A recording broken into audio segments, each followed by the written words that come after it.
I'm going to jump in the shower because I'm stinking, and then you want to go over the road for a couple of pints? No, I can't go in again. Well, why not? Apparently I'm barred. That's ridiculous. Tell that's the man who barred me. And what did you do? Nothing. I just gave him some advice. So, what's his problem? Who knows? You know, I went in as usual and asked for a pint. Carly? Cronenberg.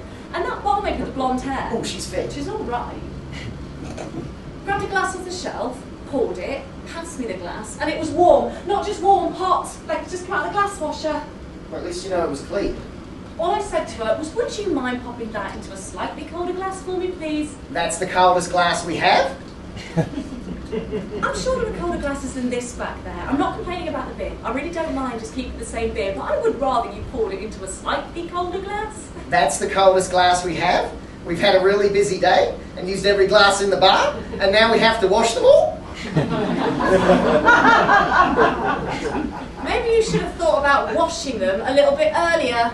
I don't like the tone of your voice. Well, I don't like the tone of yours. And that's when she called the manager over. Well, I think she handled it pretty well. She's an idiot. She's a pretty idiot. So what did the manager have to say?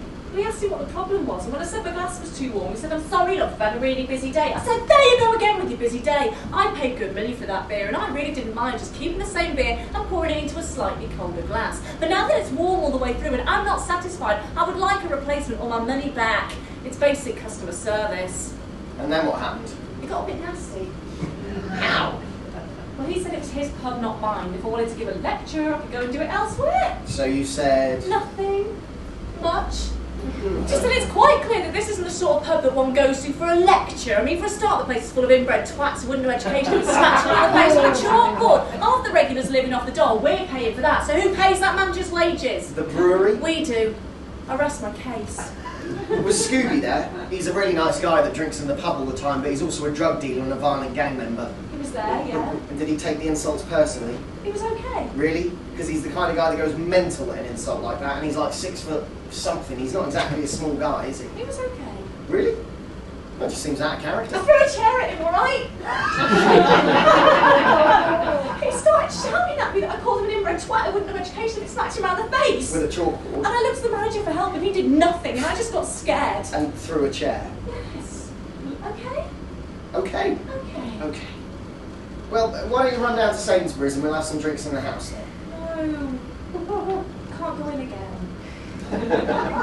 Why not? You know how we always weigh your fruit and veg? Yeah. I'm like, fair enough if it's an apple, I'll pay for it all, even that stalk they put on it. I don't think anyone puts stalks on apples. But broccoli, that's just stupid. I mean, the stalk weighs more than the bit you're going to eat, so you might as well just rip off the bit you're going to eat and just pay for that. But you always do that anyway. I know, and no one's ever complained. And I was just sorting out my broccoli. You are brilliant at mine. And the security guard came over and asked what I was doing. So I explained to him that I would rather pay for the produce that I was going to eat and not the bit that I throw away. Anyway, he said you're not supposed to do that and asked me to stop. So you did? No. No. And somehow it all got out of control when he tried to take the broccoli away from me. You know, standing there, fighting a man twice my size over a vegetable. It just became about something else. I started yelling at him to let go and told him it wasn't his right to overpower me like that. If you were trying to save money, why don't you just drop the broccoli and buy some peas? I don't eat peas anymore. Anyway, it just got out of control. It could happen to anyone. Alright, fair enough. Well, why don't you run to the off licence then? No. Can't go in again. Are you alright? I'm fine. Alright.